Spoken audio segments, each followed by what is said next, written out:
مش انا اتضحك عليا. تعالوا احكي لكم ازاي انا اتضحك عليا. القصه اللي هحكيها دي قصه حقيقيه واقعيه، استاذنت اصحابها اللي بنستخدمهم كمثل. هغير شويه في التفاصيل واشيل اسماء، ولكن القصه حقيقيه وواقعيه ومتكرره يوميا. القصه ابتدت مع كلاينت تواصلت معايا عايزه تشتغل على نفسها، عندها مشاكل زوجيه مع زوجها. من وجهه نظرها زوجها رافض تماما تدخل اي طرف تاني، لا رجل دين ولا كوتش ولا ثيرابيست ولا حتى كبير العيله بتاعها. في الحاله اللي زي دي بنشتغل مع الطرف اللي واعي ان في مشكله وعايز ياخد قرار بناء عن وعي وادراك، مش بناء عن المشاعر اللي بتحركه او الالم اللي هو بيمر بيه دلوقتي. ابتدينا حطينا خطه وابتدينا سيشنز، وبالفعل شفنا تغيير ايجابي كبير جدا، لحد ما في يوم لقيت مكالمه جايه لي: الو، انا فلان الفلاني زوج فلان الفلانيه. الحقيقه ان انا ما اقدرش اقول لا بالسلب ولا بالايجاب اذا كانت فلانه دي كلاينت عندي او لا. فمع شويه كلام رايح جاي: تحت امرك، ازاي اقدر اساعدك؟ قال لي: انا مش عايزه حاجه خالص غير انك تكملي سيشنز مع زوجتي. ده كان غريب عليا شويه، لان في القصه بتاعتها الزوج كان هو الشرير وكان رافض تماما تدخل اي طرف ثالث او اي حلول.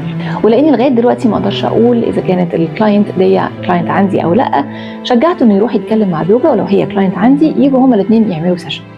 وافق وقال لي: انا تمام هعمل كده، ولكن الاول انا عايز اعمل سيشن اهداف شخصيه. وحصل ان احنا عملنا فعلا بيرسونال سيشن للزوج. والمدهش في الموضوع انه القصه اللي هو حكاها مطابقه تماما للقصه اللي هي حكتها. انتوا كنتوا مستنيين ان انا اقول القصه اللي هو حكاها مختلفه تماما عن القصه اللي هي حكتها، ولكن الواقع ان القصه اللي هو حكاها بالحذافير هي نفس القصه. المختلف هو البرسبكتيف. هو طبعا اعترف عن شويه غلطات هو عملها، ولكن البرسبكتيف اللي كان بيحكي بيه قصه مختلف تماما، غير مغزى القصه كلها. وهنا ادركت انه ممكن يكون اتضحك عليا. في قصه الزوجه هي المظلومه والزوج هو الشرير. في قصه الزوج كان في مسؤوليه مشتركه، ولو هنحط الغلط الاكبر على حد، الحقيقه ان في القصه بتاعته او في البرسبكتيف بتاعه الغلط الاكبر ممكن يقع على الزوج. وبالرغم من اني اكتر حد فاهم قد ايه ان احنا لما بنيجي نحكي القصه بتاعتنا بنحكيها من البرسبكتيف بتاعنا، وان مستحيل احكم على حد او على قصه كامله من طرف واحد، الا اني الجادجمنت بتاعي خاني المره دي واتضحك عليا. بعد كده عملنا سيشن معاهم هما الاثنين، والمدهش بقى المره دي ان البرسبكتيف بتاع كل واحد فيهم اختلف. القصه هي بنفس الوقائع والاحداث والاوقات، ولكن طريقه الالقاء بتاعه القصه اختلفت. وابتدوا يدركوا انه كل واحد فينا شايف الموضوع من منظور.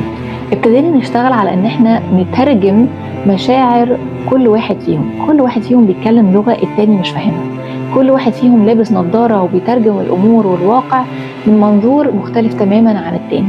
وده كان دوري اني اترجم كل الكلام ده وافهم كل واحد فيهم ازاي يقرا التاني. مشكلتهم الحقيقه كانت سهله جدا، ودلوقتي هما بيضحكوا على نفسهم وعلى ازاي انا كل واحد